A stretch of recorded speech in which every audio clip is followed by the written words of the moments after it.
صاحب طبقات کہتے ہیں میرے مصطفیٰ کریم سید عالم صلی اللہ علیہ وسلم کے وصال ظاہری کے ایام قریب آئے تو حضور نے سرخ پٹی باندھی، تیز بخار ہے نبی کریم کو، دو صحابہ سہارا دے کے مسجد میں لائے، نبی پاک علیہ السلام کو بظاہر سہارا دے کے لایا گیا۔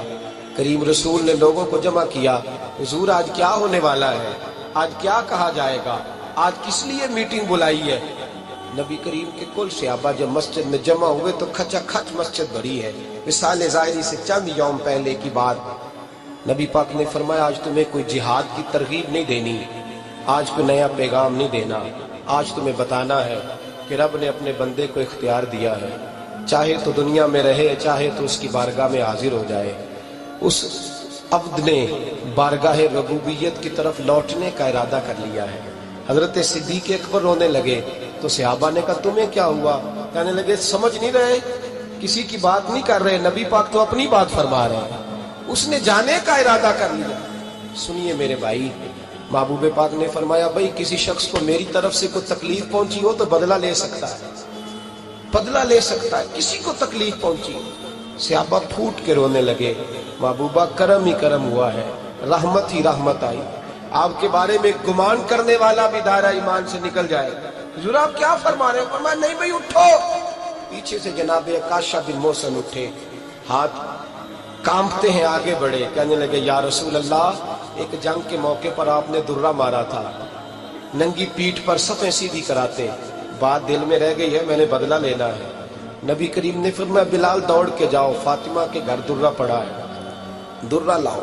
سیدنا بلال حبشی کہتے ہیں میں گیا، دستک دی، سیدہ طیبہ طاہرہ حضرت فاطمہ فرمانے لگی بلال کیسے آئے ہو؟ اماں جی وہ درہ چاہیے تھا۔ سیدہ کو تشویش ہوئی، کہنے لگے بلال نہ تو جنگ پہ جانا ہے، نہ جہاد ہے، نہ کوئی ایسا موقع ہے، حضور کی تو طبیعت مبارک مظاہر بڑی علیل ہے، درہ کیا کریں گے؟ حضرت بلال عرض کرنے لگے اماں جی ایک صحابی بدلہ لینے لگے ہیں۔ صاحب طبقات نے جملے لکھے ہیں، کہتے ہیں بی بی صاحبہ نے درہ بھی دیا اور امام حسن حسین کو بھی باہر نکالا۔ فرمانے لگی عکاشہ سے کہنا 100 درے مارے، ان دو شہزادوں کے جسم پر نبی پاک کے قریب نہ جائے، میں نے 2 بچے پیدا ہی اپنے محبوب پر قربان کرنے کے لیے کیے، ان کو لے جائے۔ حضرت بلال کہتے ہیں میں 2 شہزادے لے کے آیا، اور جب دروازے میں میں لے کے پہنچا تو نبی پاک نے دیکھا تو آنکھوں میں آنسو آ گئے۔ فرمایا ان کو بٹھا دو، مجھے پتا ہے فاطمہ نے کیا کہہ کے بھیجا ہے۔ حضرت سیدنا بلال فرماتے ہیں درہ میں نے جناب عکاشہ کو دیا، حضرت عکاشہ درہ لے کے آگے جو بڑھے تو حضرت ابو بکر صدیق نے ان کے پیروں پہ ہاتھ رکھا، فرمایا عکاشہ میری طرف آ یا، مجھے مار درے، نبی پاک کے قریب نہ جا۔ مصطفیٰ کریم نے فرمایا ابو بکر تو ہٹ جا، اسے آنے دے۔ فرماتے ہیں میں چند قدم آگے گیا تو مولا علی شیر خدا نے میرے پیر پہ ہاتھ رکھا، کہنے لگے عکاشہ سوچ تو صحیح تو کیا کر رہا ہے؟ حضور نے فرمایا علی ہٹ جاؤ، میرا اور ان کا معاملہ ہے۔ جناب عکاشہ آگے بڑھ رہے، نبی کریم نے فرمایا میں اپنی امت کو درس دینا چاہتا ہوں، خبردار خبردار زندگی میں تمہارے ہاتھ سے زبان سے کسی کو تکلیف نہ پہنچنے پائے، خبردار یاد رکھنا وہ معاشرے بگڑ جاتے ہیں، وہ معاشرے تباہ کر دیے جاتے ہیں جہاں ظلم ہوتا ہے، جہاں زیادتی ہوتی ہے، جہاں لوگوں کو ستایا جاتا ہے۔ محبوب کریم کے قریب آئے حضرت عکاشہ، حضور میری پیٹھ ننگی تھی، آپ بھی ذرا کپڑا ہٹائیے۔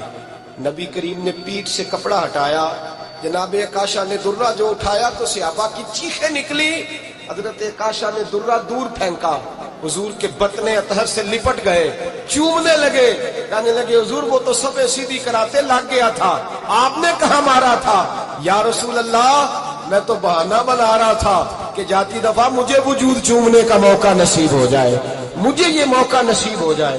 میرے حبیب نے فرمایا جس نے جنتی دیکھنا ہو میرے عکاشہ کی زیارت کر لے۔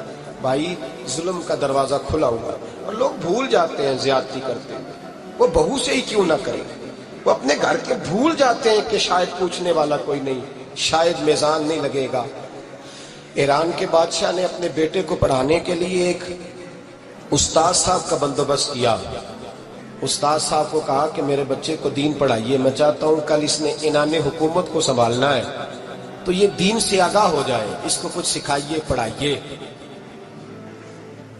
بہت نیک بزرگ بڑے درویش عالم پڑھانے لگے، اسباق مکمل ہو گئے، دین کے اسباق قرآن مجید پڑھایا، احادیث طیبہ کا درس دیا، اصول فقہ سے روشناس کرایا۔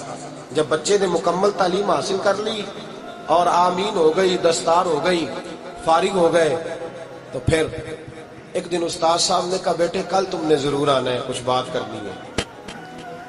شہزادہ گیا ملنے استاد صاحب سے، استاد صاحب نے کنڈی لگا لی، ہاتھ میں درہ پکڑ لیا، مار مار کے پورے وجود کو زخمی کر دیا، کوئی غلطی نہیں، کوئی بات نہیں، مارا۔ اب بچہ آیا آ کے بادشاہ سلامت سے کہا کہ ابا جی سمجھ نہیں آئی، بڑا مارا ہے استاد۔ تو سیانے تھے نا بادشاہ، یہاں تو قاری صاحب روز کٹہرے میں کھڑے ہوتے ہیں، مولوی صاحب آپ نے میرے بچے کو کیوں مارا ہے؟ آپ 8,000 کے مولوی ہیں، میرا کئی کروڑ کا بچہ ہے، سویرے بدل لیں گے، خبردار آپ نے بچے کو ہاتھ لگایا، اپنی حیثیت میں رہے معاذ۔ جو قومیں استادوں کو کٹہروں میں کھڑا کرتی ہیں وہ ترقی نہیں کر پاتی، جو استادوں کو کٹہروں میں روز کھڑا کرتی ہیں۔ کہا ابا جی بڑا مارا ہے، تو والد بڑے سمجھدار تھے، کہنے لگے بیٹا استاد باپ ہوتا ہے، وہ زیادتی نہیں کرتا، کوئی بات ہوگی میں تیرے استاد کو کٹہرے میں نہیں بلاؤں گا۔ اماں سے بات کی، اماں کہنے لگی بیٹا میں تیرے باپ سے کیسے بات کروں، ڈارا۔ وقت گزر گیا، 22 سال بیت گئے، 22 سال گزر گئے، بادشاہ کا انتقال ہوا، شہزادہ تخت پہ بیٹھا، پہلا حکم یہ دیا کہ میرے استاد کو بلاؤ، پہلا حکم۔ استاد جی بوڑھے ہو گئے تھے، چھڑی کے اوپر ٹیک لگا کے آئے اور بھویں سفید ہو کے جھک گئی تھیں، یوں آنکھ کھول کے بڑی مشکل سے دیکھا، کہنے لگے شہزادے حکم ہو۔ کم میں شہزادہ نہیں، اب میں بادشاہ بن گیا ہوں۔ استاد جی 22 سال بیت گئے، آپ نے مارا تھا، پر وہ درد چونکہ زیادتی کی تھی، میرا قصور کوئی نہیں تھا، تو نہ میری روح سے درد گیا ہے نہ میرے جسم سے گیا ہے، میں بے اختیار تھا، پوچھ نہیں سکتا تھا، آج با اختیار ہوا ہوں۔ سب سے پہلے پہلا حکم آپ کو دیا، بلایا ہے، بتائے کیوں مارا تھا، کیوں مجھے مارا تھا، میری زیادتی بتائے۔ تو استاد، بوڑھے استاد کی آنکھیں آنسوؤں سے بھر گئی، کہنے لگے بیٹے بس آج کے دن کے لیے مارا تھا، یہ جو دن آ گیا نا میری زندگی میں اس لیے مارا تھا، یہ میں چاہتا تھا میری زندگی میں وقت ہے، آج کے بس میری مراد پوری ہو گئی۔ کہا صاحب کس لیے، مجھے بھی سمجھائے۔ آپ فرمانے لگے کتنی دیر ہو گئی تجھے مار کھائے ہوئے، کتنا زمانہ بیت گیا؟ کہنے لگا 22 سال۔ فرمایا زخم بھولے تو نہیں، درد ختم تو نہیں ہوئی، تمہیں بات 1 منٹ کے لیے بھی تمہارے حافظے سے محو تو نہیں ہوئی؟ کہا استاد جی روز رات کو یاد آتی، روز خیال آتا تھا۔ استاد کہنے لگے بھائی تو بے اختیار تھا، پوچھ نہیں سکا، 22 سال تجھے یاد رہا، مجھے پتا تھا تو ایک دن حکمران بنے گا، میں نے تجھے اس لیے مارا تھا کہ بیٹے یاد رکھنا، کسی پہ ظلم نہ کرنا، اگر تجھے 22 سال تک یاد رہا ہے تو جس پر تو ظلم کرے گا اسے بھی قیامت تک یاد رہے گا، اور یہ یاد رکھنا تو آج با اختیار ہوا تو تو نے مجھے بلا لیا ہے، قیامت کے دن غریب با اختیار ہو جائیں گے، مظلوم با اختیار ہو جائیں گے، وہ با اختیار ہوں گے للہ الواحد القہار، رب کریم کی بارگاہ کے اندر ان کا اختیار ہوگا، اکیلے اللہ کی حکمرانی ہوگی، پھر وہ بلائیں گے بڑے بڑے کج کلا، دنیا میں جن کی پگڑیاں اونچی تھی وہ سر جھکائے کھڑے ہوں گے، دنیا میں جو ڈکٹیٹر بنتے تھے ان کی پشتیں لال ہوں گی، ان کو غدار لکھا جائے گا، قیامت تک نہیں بھولے گا۔ ظلم کرنا تو سوچ سمجھ کے کرنا، نہ کرنا جتنا تم سہ سکتے ہو، اتنی زیادتی کرنا جتنی قیامت میں تم برداشت کر سکتے ہو۔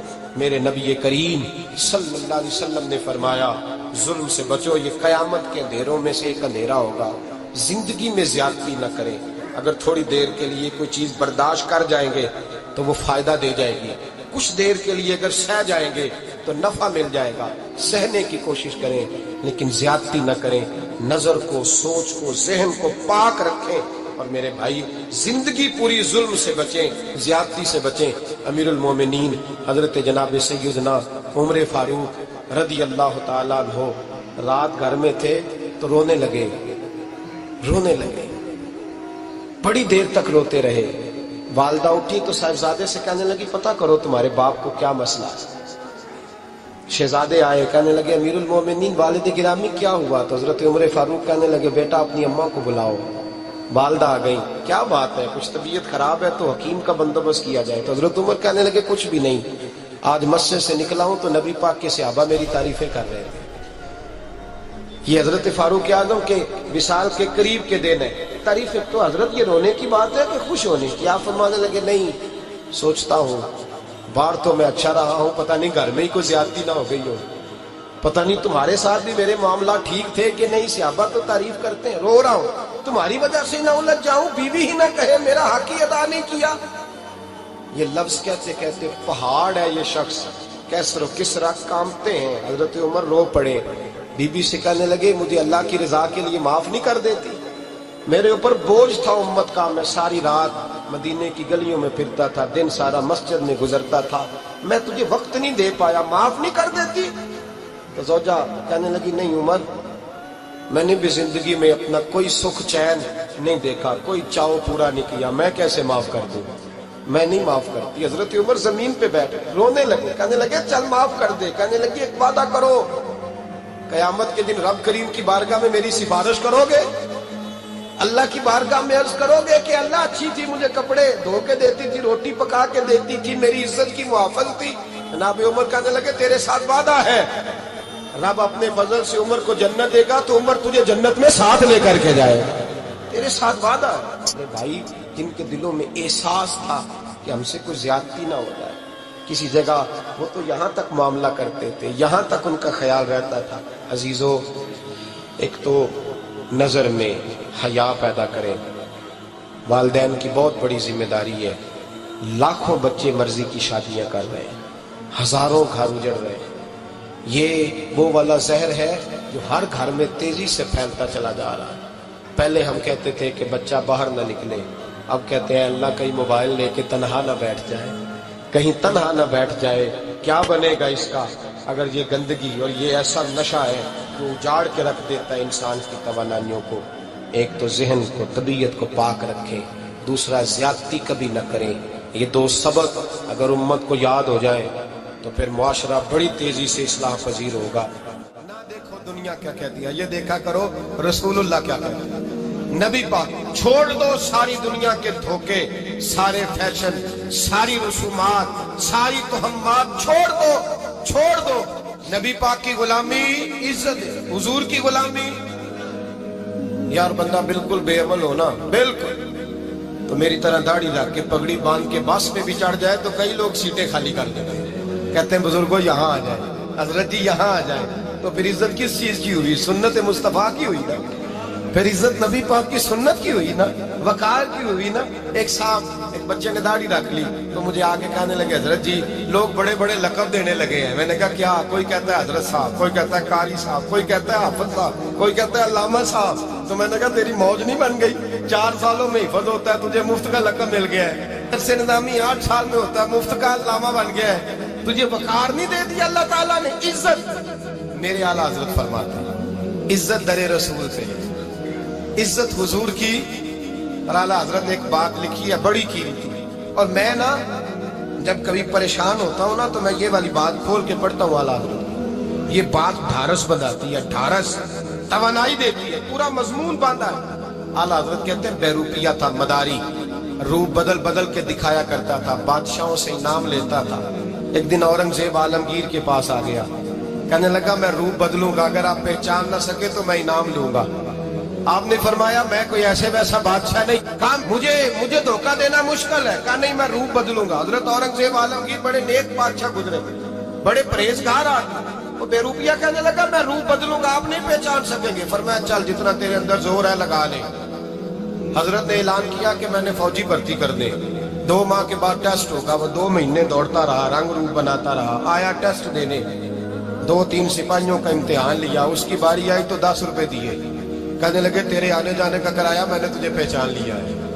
کچھ دنوں کے بعد جانے لگے سفر پر تو بھکاری آ گئے خیرات مانگنے. اس نے بھی سارے منہ پر سیاہی مال لی، کپڑے پھاڑ لیے، سر کے بال منڈا لیے، بھویں تک کٹا لی، بدرنگ ہو کے آیا.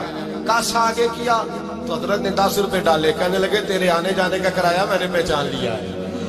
کچھ دن گزرے تو ٹیچر کی ضرورت تھی. اس نے مونچھیں بڑی کر لی، داڑھی نکلی لگا لی، سر پہ جنا کیپ پہن لی، ایک شیروانی لے لی اور ہاتھ میں چھڑی پکڑ کے آیا. کہنے لگا میں استاد ہوں، 2-4 بندوں کا امتحان لیا. اس کی باری آئی تو 5 روپے دیے، 10 روپے دیے. کہا تیرا کرایہ میں نے پہچان لیا ہے. 2 سال گزر گئے. وہ جب بھی آتا حضرت پہچان لیتے۔ ایک دن سفر پہ جا رہے تھے، بہت بڑا لشکر تھا، جہاد کرنے جا رہے تھے اورنگزیب عالم کی، تو دیکھا ایک پہاڑی ہے، پہاڑی پہ لوگ جا بھی رہے ہیں آ بھی رہے ہیں۔ اورنگزیب عالمگیر پوچھنے لگے یہاں کیا ہے؟ کہنے لگے ایک بابا جی بیٹھے ہیں دعا کرتے ہیں، اللہ کے نیک بندے ہیں۔ اورنگزیب کہنے لگے یار پرانے لوگ سارے ہی اللہ والوں کو مانتے ہیں، یہ بھی مصیبت آئی ہے جتنی نہیں آئی ہے، سارے لوگ ہی مانتے ہیں۔ کہنے لگے ذرا میں دعا نہ کرا لوں، اچھے کام جا رہا ہوں۔ اورنگزیب بادشاہ تھے، بادشاہ لوگ نازک مزاج ہوتے ہیں، گھوڑے سے اترے، بڑی مشکل سے پہاڑی پہ چڑھے، اوپر گئے تو لائن لگی ہے، بابا جی غار میں بیٹھے۔ کہنے لگے میں نے ملنا، میں اورنگزیب ہوں۔ انہوں نے کہا ہمارا بابا اس طرح کا پیر نہیں کہ امیر آئے تو رنگ اور ہو، غریب آئے تو اور ہو، یہاں اگر ملنا ہے تو لائن میں لگ جاؤ، سب ایک جیسے۔ اب لائن میں کھڑے ہو گئے، 50 آدمی آگے تھے، کہتے ہیں 51واں نمبر تھا۔ تھک گیا دھوپ میں کھڑا کھڑا، جب میں پہنچا غار کے دہانے تو میں نے بابا جی کے چہرے پہ نظر ڈالی تو بڑا نورانی چہرہ، بڑی خوبصورت لب و لہجہ۔ میں نے کہا میرے جیسا آدمی بھی پگڑی باندھ لے جو اچھا لگنے لگ جاتا ہے، بڑا خوبصورت انداز۔ کہتے ہیں میں ان کے پاس اتحیات کی حالت میں بیٹھ گیا۔ میں نے کہا حضور میں جا رہا ہوں جہاد کرنے، دعا کرنا۔ بزرگوں نے ہاتھ اٹھائے، اللہ اس کی مدد فرما، دین کو غلبہ عطا فرما، اسے دین کا سچا پکا سپاہی بنا۔ پھر تھپکی دی، 2-4 نصیحتیں بھی کر ڈالی، دیکھنا ظلم نہ کرنا، زیادتی نہ کرنا، جب تو جیت کی فخر نہ کرنا، غرور نہ کرنا، نصیحتیں بھی کر دی۔ کہتے ہیں اب جب میں اٹھا تو 2-4 دینار بطور نذرانہ مسلح کے نیچے رکھے، اور الٹے قدم جب میں غار سے اترا انہوں نے رومال جھاڑا اور اٹھ کے کھڑے ہو گئے۔ کہنے لگے آج نہیں تو نے پہچانا، آج نہیں تو نے پہچانا، میرا انعام بنتا ہے، آج نہیں پہچانا، لا پیسے۔ اورنگزیب کہنے لگا یار تو نے حد کر دیا، کہاں چڑھا کہاں کھڑا رہا، دھوپ میں تھک گیا، کمال کر دی بھائی تو نے، بتا تو کیا لے گا، اب تو دیکھ جلدی بتا، کتنے لوگ پیچھے دھوپ میں کھڑے ہیں، لشکر سارا کھڑا ہے، کیا لے گا؟ اس نے کہا سب سے قیمتی ہیرے وہ ہے جو تیرے سر کے تاج میں لگے ہوئے ہیں، مجھے تیرا تاج چاہیے۔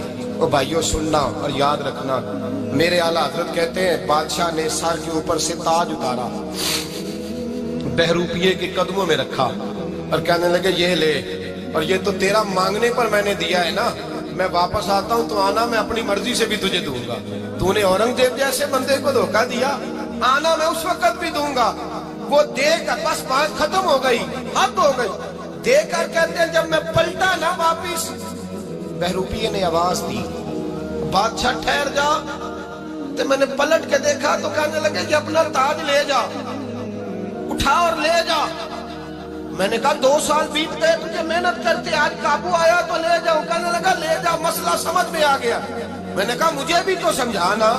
کہتے ہیں وہ پھوٹ پھوٹ کے رویا، اس کی آنکھیں برس پڑی، سیلاب کی طرح آنسو بہ نکلے، تڑپا اور رو کے کہنے لگا بادشاہ میں نے جھوٹ موٹ رسول اللہ کی غلامی اختیار کی تھی، جھوٹ موٹ کی داڑھی، جھوٹ موٹ کی پگڑی، جھوٹ موٹ کا فقر، میں نے جھوٹ موٹ نبی پاک کا لباس پہنا ہے، تو تیرے جیسے بادشاہوں کے تاج میرے قدموں میں آ گئے ہیں۔ اگر میں سچ مچ رسول اللہ کا غلام بنوں گا تو اللہ کیا کچھ عطا فرمائے، اللہ کتنی نعمتوں سے نوازے۔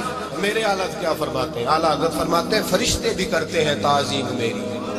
کون جی؟ اللہ ایسا عقیدہ بھی کم ملے گا جو بریلی کے امام کا عقیدہ ہے، ایسا بھی کم، کہتے ہیں فرشتے بھی کرتے ہیں تعظیم میری۔ کیوں؟ فرمانے لگے فدا ہو کے ان پر یہ عزت ملی، فدا ہو کے ان پر یہ۔ حضرت سلمان فارسی گورنر تھے، کھانا کھا رہے تھے، دسترخوان بچھا تھا، رسول پاک صلی اللہ علیہ وسلم کا فرمان ہے روٹی کا لقمہ دسترخوان پہ گرے اٹھا کے کھا لو، اللہ تمہاری بخشش فرما دے گا۔ دسترخوان صاف ہوتا ہے، روٹی، بڑے گورنر تھے آپ، بڑے بڑے سفیر بیٹھے تھے، وزیر بیٹھے تھے، روٹی کا لقمہ گر گیا۔ آج تو لوگ فیشن میں عزت ڈھونڈتے ہیں نا، وقار ڈھونڈتے ہیں کہ میں جدید دنیا کے ساتھ مل جاؤں، میں معاذ اللہ لڑکی لڑکے اکٹھے بٹھا کے منگنی کروں تو میں ماڈرن شمار ہو جاؤں گا، میں بڑے بڑے ڈھول بجاؤں تو ماڈرن بنوں گا، میں اگر مہندی پہ سارے تماشے کر ڈالوں تو میں ماڈرن ہوں۔ دیکھو عزت کس بات میں۔ حضرت سلمان فارسی روٹی کھا رہے تھے، سفیر وزیر نہ جانے بڑے بڑے لوگ بیٹھے تھے، کھانا کھاتے کھاتے لقمہ گرا دسترخوان پہ، حضرت سلمان فارسی نے سمیٹا، منہ میں رکھا، پھر انگلی مار کے دسترخوان صاف کیا۔ ایک صحابی کان میں کہنے لگے سلمان کیا کر رہے ہو؟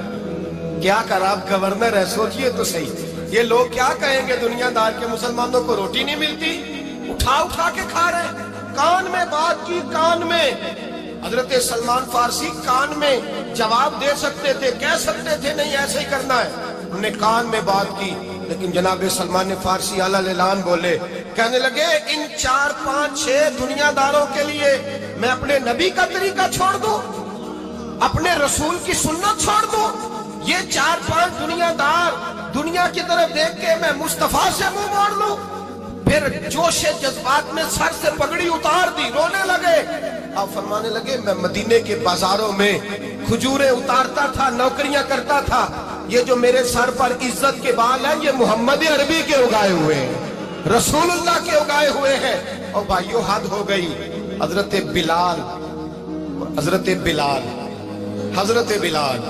رضی اللہ تعالیٰ، حضرت بلال آئے جناب عمر سے ملنے، کیسر و کسرا بھی آئے تو عمر خاطر میں نہ لائے، پر بلال حبشی دروازے پہ داخل ہوئے تو فاروق اعظم نے کرسی چھوڑ دی، ہاتھ باندھ کے کونے میں کھڑے ہو گئے، کالا رنگ ہے، نام بھی لکھنا نہیں جانتے، زمانے میں تعارف کوئی نہیں، حضرت عمر نے ہاتھ باندھا ہے، لوگ کہنے لگے عمر تو کیسے ہو کسرا سے نہیں ڈرتا، یہ کون آ رہا ہے جس کے لیے تیرا اتنا استقبال ہے؟ حضرت عمر کہنے لگے چپ کر جاؤ، اس کی بات نہ کرنا، اسے آنے دو، اس کی بات نہ چھیڑنا۔ حضرت سیدنا بلال آئے، کہنے لگے امیر المومنین کیا کر رہے ہو؟ فرمایا نہیں چپ کر یار، بازو پکڑا، اپنی کرسی پہ بٹھایا۔ حضرت بلال کہنے لگے حضور میں غلام ہوں، مجھے تو طریقے بھی نہیں آتے ان کرسیوں پہ بیٹھنے کے، میں تو غریب ماں کا بیٹا، غلام باپ کی اولاد، سلیقہ، یہ آپ کیا کر رہے ہیں؟ تو حضرت عمر کہنے لگے بلال تھا تو غلام ہی، پر جب سے مصطفیٰ کا غلام بنا ہے تو ہمارا امام بن گیا ہے، اب تو امام ہے رسول اللہ کی امت کا۔ فرمایا وہ مجھے دن یاد ہے جب مکہ فتح ہوا تھا، بت ٹوٹ گئے تھے، بڑے بڑے سردار تھے، اور میرے نبی نے فرمایا بلال سے کہو کعبے کی چھت پہ چڑھ کے اذان دے، تو لوگوں نے کہا حضور یہ سارے جل گئے ہیں، کسی اور کی ڈیوٹی لگا دے۔ حضور نے فرمایا چپ کرو، بدر میں مار کھا کے اذان پڑے تو بلال، احد میں پتھر برسے اذان پڑے تو بلال، تپتے صحراؤں میں پڑے تو بلال، ہر جگہ مار کھائے تو بلال، اور آج اگر اللہ نے عزت دی ہے تو میں لوگوں کو دیکھ کے بلال کو عزت نہ دوں؟ میں بتانا چاہتا ہوں کہ رسول اللہ کی غلامی میں عزت ہے۔ فرمایا کوئی اوپر نہیں چڑھے گا، ابو بکر بھی نیچے، عمر بھی نیچے، عثمان و علی، طلحہ اور زبیر بھی نیچے۔ آج یہ حبشی غلام کعبے کی چھت پہ چڑھے گا اور میں دنیا کو بتاؤں گا کہ اصل عزت اسی کے پاس ہوتی ہے جو رسول اللہ کا غلام ہوا کرتا ہے۔ حضرت بشر حافی رحمت اللہ علیہ سے سارا زمانہ پیار کرتا تھا۔ بغداد کا ایک تاجر کہتا ہے مجھے نہیں بابا اچھا لگتا تھا، ہمارا اپنا ذہن ہے نا، ہم کہتے ہیں میں نے جدھر ساری دنیا جا رہی ہے وہاں نہیں جانا، کہتے ہیں کہ وہ بابا مجھے نہیں اچھا لگتا تھا، حالانکہ سارا بغداد عزت کرتا۔ کیوں نہیں اچھا لگتا تھا؟ کہتے ہیں اس لیے کہ بابا نہ صرف فرض مسجد میں پڑھتا تھا، باقی نماز گھر جا، تو میں کہتا تھا اتنا ولی ہے تو باقی بھی مسجد میں پڑھے۔ کہتے ایک دن میں نے کہا جاسوسی کرنی ہے اس کی، جو کہ اسلام میں منع ہے۔ کہتے حضرت بشر حافی رحمت اللہ علیہ نے جمعے کے فرض پڑھے، فرض پڑھ کے نکل گئے دوڑ کے، فرماتے میں پیچھے ہو گیا، میں نے کہا میں نے سنتیں چھوڑ دی ہیں پر اس کا پتہ کرنا ہے، سنت نفل بعد میں پڑھوں گا۔ کہتے ہیں حضرت بشر حافی جلدی سے نا کہ کباب والی دکان پہ گئے، وہاں سے کباب خریدے، اور میں نے کہا بوڑھے کی عمر دیکھو اور اس کے ذائقے دیکھو، اس عمر میں بھی کباب کھائے گا، اوئے ہوئے مولوی کو روٹی نے ستایا تھا اس لیے سنت اور نفل چھوڑ آیا۔ کہتے ہیں تھوڑا سا وہ آگے بڑھے تو نان بھائی کی دکان سے نا نان خریدے، میں نے کہا دیکھو یار دیکھو اس کے ذائقے، گرم نان کھائے گا، بہت سارے لوگ بغداد میں رات کی روٹی کھاتے پر یہ گرم کھاتا ہے۔ کہتے ہیں حضرت وہ نان اور کباب لے کے نا جنگل کی طرف مڑے تو میرے دل میں خیال آیا یار بڑا ہی اس آدمی کا عجیب ذہن ہے، یہ اب سبزے پہ بیٹھ کے یہاں موج کرے گا، کھائے پیے گا، اور سنت نفل چھوڑ دی، اللہ ہزاروں مرید ہے۔ کہتے ہیں حضرت جنگل میں داخل ہوئے، تھوڑا سا سفر کیا تو کچی آبادی آ گئی، کچی آبادی، ایک کچے مکان کی ٹوٹا ہوا دروازہ، باہر سے کنڈی لگی، بغداد کے ننگے پاؤں چلنے والے ہزاروں مریدوں کے اس پیر نے کنڈی کھولی، اندر گئے، ایک فالج زدہ بابا جی بیٹھے، کہتے ہیں حضرت بشر آفی نے اپنی پگڑی کھولی اور اس آدمی کے منہ سے پانی نکل رہا تھا، رال ٹپک رہی تھی، کہتے ہیں پہلے اپنی پگڑی سے منہ صاف کیا، پھر پیالے سے پانی ڈال کے منہ دھویا، پھر حضرت اس کے ٹانگوں پہ کپڑا ڈال کے روٹی کا لقمہ توڑ کے اس کے منہ میں ڈال کے کہنے لگے بابا ناراض نہ ہونا، جمعے والے دن مجھے دیر ہو جاتی ہے، ابھی تو میں نے سنت اور نفل بھی پڑھنے ہیں، ناراض نہ ہونا مجھے دیر ہو جاتی ہے۔ کہتے ہیں وہ بابا رو پڑا اور کہنے لگا بشر یار 14 سال ہو گئے تو روز آتا ہے، 14 سال، یہ 1 صدی کا قصہ ہے، 2-4 برس کی بات نہیں، 14 سال سے تو روز آتا ہے، میں پتہ نہیں کب تک لاش بنے پڑا رہوں گا، تو کب تک آئے گا؟ حضرت بشر آفی نے بابے کے آنسو پوچھ کے کہا بابا فکر نہ کر، آج کے بعد یہ جملہ نہ کہنا کہ تو میرے لیے بوجھ ہے۔ فرمایا لوگ سمجھتے ہیں کہ میں نے عبادت کر کے مقام پایا ہے، لوگ سمجھتے ہیں میں نوافل زیادہ پڑھتا ہوں، دنیا جانتی ہے کہ میری رات کی تسبیح زیادہ مضبوط ہے، اور میں ان میں سے کوئی بات بھی نہیں، میں تو تیری نوکری کرتا ہوں تو اللہ نے میری عزتوں میں اضافہ فرما دیا ہے۔ سوچ ہی صاف نہیں، نظریہ ہی ٹھیک نہیں، فکر ہی ٹھیک نہیں۔ اسلام نظریے کا مذہب ہے، سوچ کا۔ مسند امام احمد بن حنبل کی حدیث سنی، حضرت انس بن مالک فرماتے ہیں جب انسان نے روزہ رکھا ہوتا ہے نا تو روح ویسے ہی پاک ہوتی ہے اس کی۔ میں نے یہ سوچا کہ کچھ باتیں ایسی کی جائیں جس سے تھوڑی سی سوچیں بھی تبدیل ہو، کچھ سوچوں کا وضو، سوچوں کا غسل، افکار و نظریات کی بھی بات ہو۔ ہم سمجھتے ہیں کہ شاید کثرت عبادت اصل ہے، اقبال کہتے ہیں یہ ذکر نیم شبی، یہ مراقبے، یہ سرور، تیری خودی کے اگر نگہبان نہیں تو پھر کچھ بھی نہیں، تیری خودی کے اگر، اور پھر عام چیز نہیں کہا یہ ذکر نیم شبی، سویرے شہری کا ذکر، یہ مراقبہ، یہ جو تو گھنٹوں اللہ کی یاد میں بیٹھا رہتا ہے، یہ سرور، کہتے بے کیف عبادت نہیں، سرور والی، یہ ذکر نیم شبی، یہ مراقبے، یہ سرور، تیری خودی کے اگر نگہبان نہیں، اگر تیرے نظریے کو نہیں بدل سکے، تیری سوچ نہیں بدل سکے، تیرا ایمان مضبوط نہیں کر سکے، تیری خودی کے اگر نگہبان نہیں تو پھر کچھ بھی نہیں۔ اور خرد نے کہہ بھی دیا لا الہ الا اللہ تو کیا حاصل، دل و نگاہ، دل و نگاہ، دل و نگاہ اگر مسلمان نہیں تو پھر کچھ بھی نہیں، دل و نگاہ۔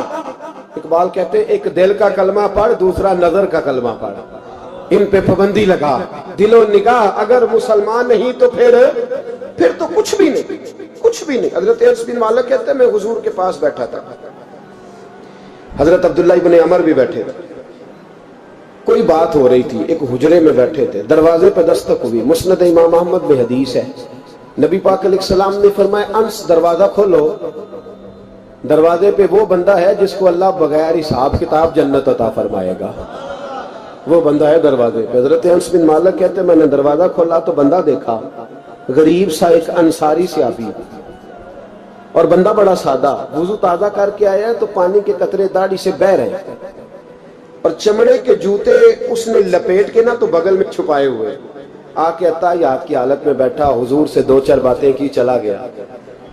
ہم اس کا رنگ دیکھتے رہے اور مصطفیٰ کا کرم دیکھتے رہے، اس کو حضور نے جنتی کہا ہے۔ کہتے ہیں اگلے دن اسی ٹائم اسی وقت ہم حضور کے پاس بیٹھے تھے، پھر دروازے پہ دستک ہوئی، حضور نے فرمایا دروازہ کھولو، دروازے پہ وہ بندہ ہے جسے اللہ بغیر حساب کتاب جنت عطا فرمائے گا، بغیر حساب۔ کہتے ہیں دروازہ کھولا اور جیسے ہی میری نظر پڑی، بندہ بھی وہی ہے جو کل آیا تھا، اور انداز بھی وہی ہے جو کل تھا، اسی طرح پانی کے قطرے، اسی طرح جوتے بغل میں، السلام علیکم، کل حضور فلاں بات کی تفصیل پوچھنی مجھ سے رہ گئی تھی، غلطی ہوگی، دوبارہ آیا ہوں۔ اس نے اپنی گفتگو کی، چند جملوں میں بات سمیٹی، چلا گیا۔ فرماتے اتفاق کی بات کے دن تیسرا، بندے بھی ہم دونوں، میں اور عبداللہ ابن عمر، حضرت انس بن مالک کہتے ہیں دونوں بیٹھے تھے، سیم ٹائم سیم ڈے، پھر دستک ہوئی، حضور نے فرمایا دروازہ کھولو، اور مسکرا کے فرمایا دروازے پہ وہ بندہ ہے جسے اللہ بغیر حساب کتاب جنت عطا فرمائے گا۔ کہتے ہیں کھل اٹھے ہمارے چہرے، باہر گئے، دستک ہوئی تھی، دروازہ کھولا، فرماتے مجھے یقین تھا وہی ہوگا جو 2 دن پہلے آیا، اور میرے یقین کے مطابق ہی کام ہوا، وہی بندہ تھا جو کل بھی تھا، جو پرسوں بھی تھا۔ حالت اور کیفیت اور انداز بھی وہی تھا. پانی کے قطرے بہ رہے ہیں اور اس شخص نے جوتے بغل میں دبائے ہوئے خدمت میں حاضر ہوا, بیٹھ گیا, بات چیت کی, چلا گیا. حضرت انس بن مالک کہتے ہیں تھوڑی دیر ہوئی تو حضور بھی تشریف لے گئے. حضرت عبداللہ ابن عمر مجھے کہنے لگے یار ویسے کتنے اس کے نصیب ہیں, کتنے نصیب ہیں. کوئی آیا لے کے چلا گیا, کوئی آیا لے کے چلا گیا, کوئی عمر بھر بھی نہ پا سکا. میرے مولا تجھ سے گلا نہیں, یہ تو اپنا اپنا نصیب ہے, یہ تو اپنا اپنا. اور نہ کسی کے حال پہ طنز کر, نہ کسی کے غم کا مذاق اڑا, وہ جسے چاہے جیسے نواز دے. یہ مزاج لطف رسول ہے صلی اللہ تعالی علیہ وسلم. کہتے ہیں ہم لوگ گفتگو کرنے لگے.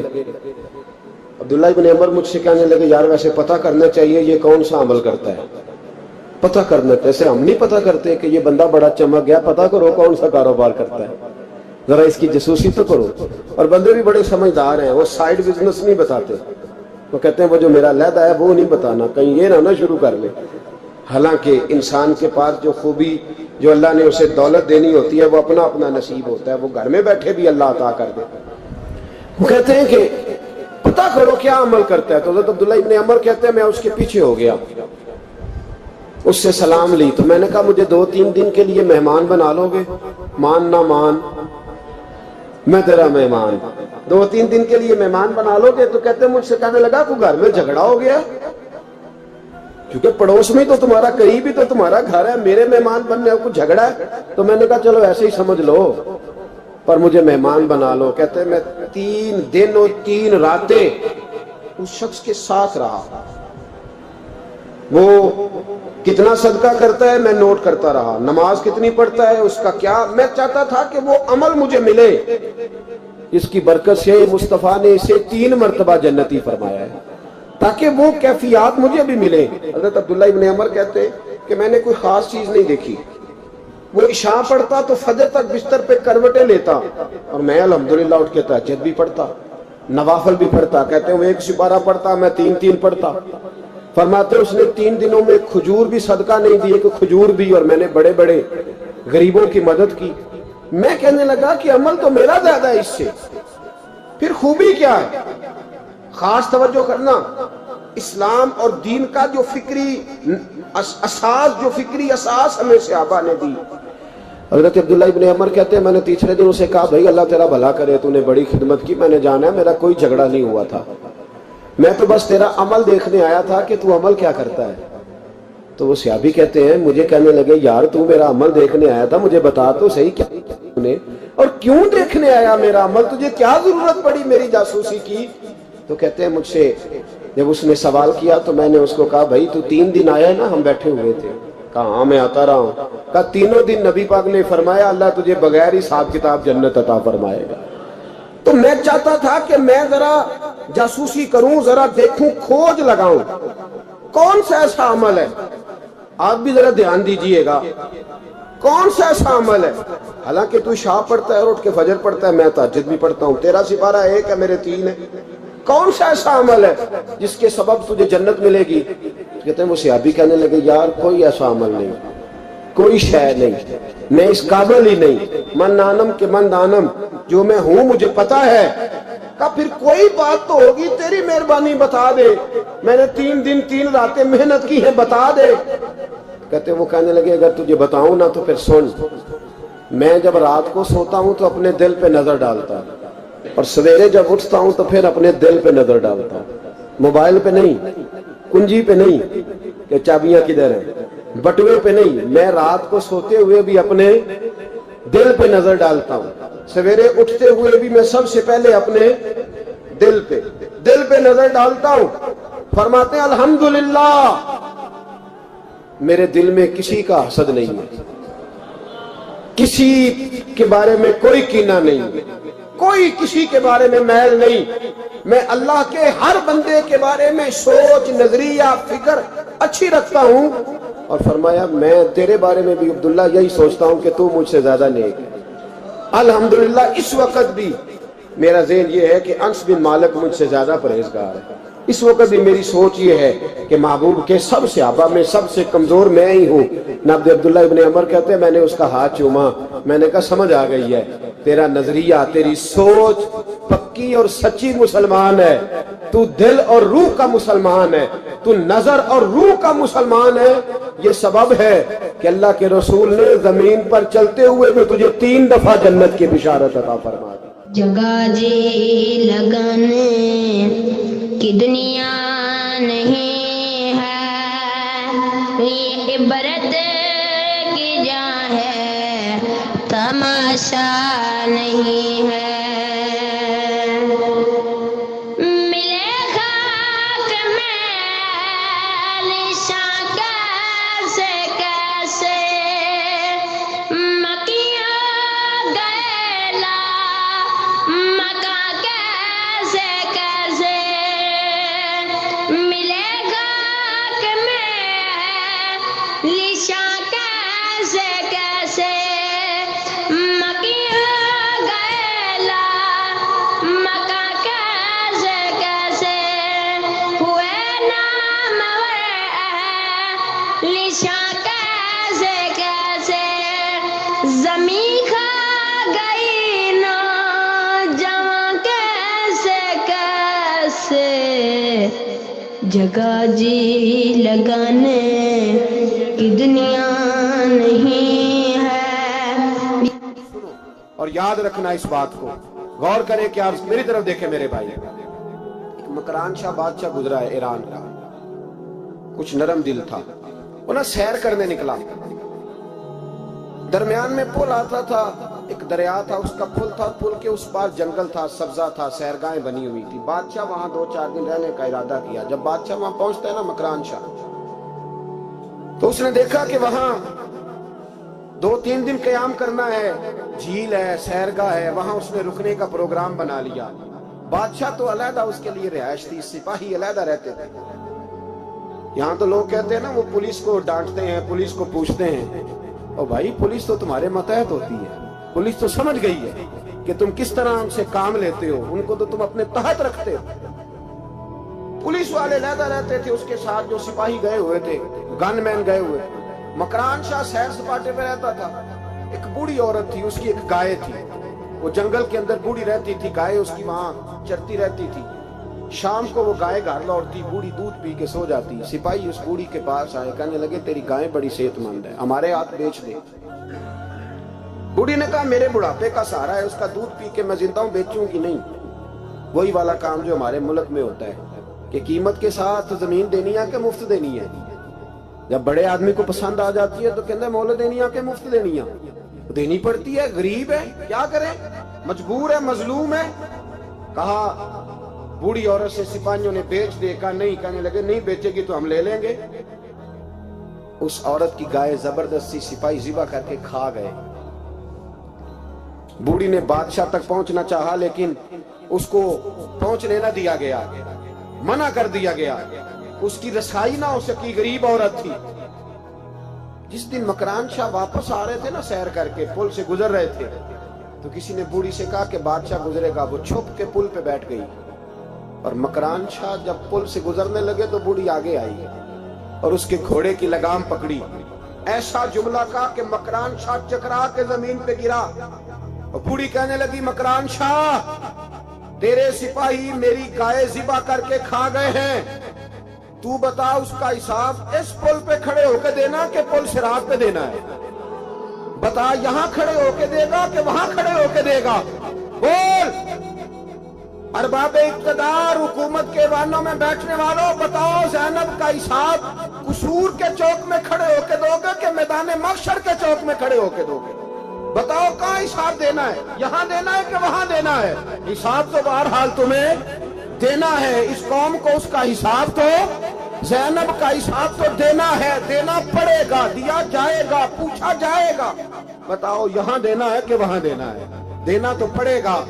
یہاں دو گے تو ہو سکتا ہے قیامت میں بچ جاؤ, اور اگر یہاں نہیں دو گے تو وہاں لٹکا دیے جاؤ گے, رسوا کیے جاؤ گے, پوچھا جائے گا.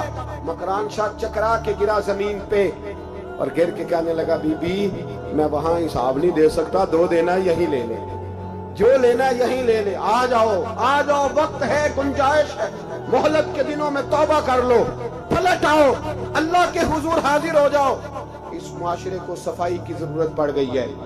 اس معاشرے میں ہر آدمی اپنا کردار ادا کرے، ظالم کے خلاف اٹھے، بے حیائی، فحاشی، عریانی، بدنگاہی، اس کے خلاف اٹھے۔ حضرت امیر معاویہ رضی اللہ تعالیٰ عنہ اپنے دور حکومت میں باہر نکلے، ایک بی بی با پردہ عورت برقعے میں گلی میں گھوم رہی تھی، برقع ڈال کے۔ حضرت امیر معاویہ دوڑ کے مسجد چلے گئے، رونے لگے، کہنے لگے صحابہ کے زمانے میں یہ عورتیں گلی میں آ گئی ہیں، ہمارے دور میں ہی آ گئی ہیں، کہیں اللہ کا قہر نازل نہ ہو جائے۔ حالانکہ وہ با پردہ تھی بی بی۔ یہاں تو بڑی ڈٹائی کے ساتھ فرنٹ سیٹ پہ بے پردہ عورت کو بٹھایا جاتا ہے اور دلیلیں دی جاتی ہیں کہ ہم پڑھ لکھ گئے، ایف ایس سی اور بی ایس سی ہماری تعلیم ہے۔ ہمارے پاس ابھی تازی تو کار آئی ہے، تو بتائیں نا کہ جو کار پہ بیٹھی ہے وہ کار کی مالکن ہے۔ یہاں تو ہر چیز کھول کے بیان کرنا لوگوں نے اپنے لیے ضروری سمجھ لیا ہے، اپنے کلچر کا حصہ بنا لیا ہے۔ خدارا فحاشی کے خلاف، بے حیائی کے خلاف، عریانی کے خلاف اٹھو اور اس پل کو باندھو۔ جب تک فحاشی رہے گی، عریانی رہے گی۔ پاکستان میں 10 کے قریب بچوں کے ساتھ روز زیادتی ہوتی ہے۔ یہ آپ کے قومی اخبارات کی آج صبح کی رپورٹ ہے۔ یہ تو وہ چیزیں ہیں جو کھل کے باہر آ گئی، اور اس کے علاوہ جو بے حیائی کے اڈے کھلے ہوئے ہیں، نہ جانے ان کی تعداد کتنی، کس قدر زیادہ ظلم ہو رہا ہے۔ میرے رسول پاک صلی اللہ تعالی وسلم نے فرمایا جب کوئی زنا کرتا ہے تو ایمان اس کے سینے سے نکل جاتا ہے۔ نبی کریم صلی اللہ علیہ وسلم نے فرمایا کہ ایک شخص جسے یہ خیال ہوتا ہے کہ نماز میں کوئی چیز یعنی ہوا نکلتی محسوس ہوئی ہے، آپ صلی اللہ علیہ وسلم نے فرمایا کہ نماز سے نہ پھرے یا نہ مڑے جب تک آواز نہ سنے یا بو نہ پائے۔ رسول اللہ صلی اللہ علیہ وسلم سے سوال کیا گیا، آیا اونٹ کا گوشت کھانے سے وضو لازم آتا ہے؟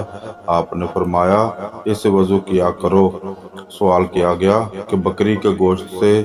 آپ نے فرمایا اس سے وضو نہ کرو۔ اور سوال ہوا کیا اونٹوں کے بارے میں نماز پڑھیں؟ فرمایا اونٹوں کے بارے میں نماز نہ پڑھا کرو، بے شک یہ شیطانوں میں سے ہیں۔ اور پوچھا گیا کہ بکریوں کے بارے میں نماز پڑھیں یا نہ؟ آپ نے فرمایا اس میں نماز پڑھ لیا کرو، بے شک یہ مبارک ہیں۔ حضرت ابو سعید رضی اللہ تعالیٰ عنہ سے مروی ہے، نبی کریم صلی اللہ علیہ وسلم ایک غلام کے پاس سے گزرے، وہ ایک بکری کی کھال اتار رہا تھا۔ رسول اللہ صلی اللہ علیہ وسلم نے اس سے فرمایا ایک طرف ہو جاؤ، میں تمہیں سکھلاؤں کہ کھال کیسے اتاری جاتی ہے۔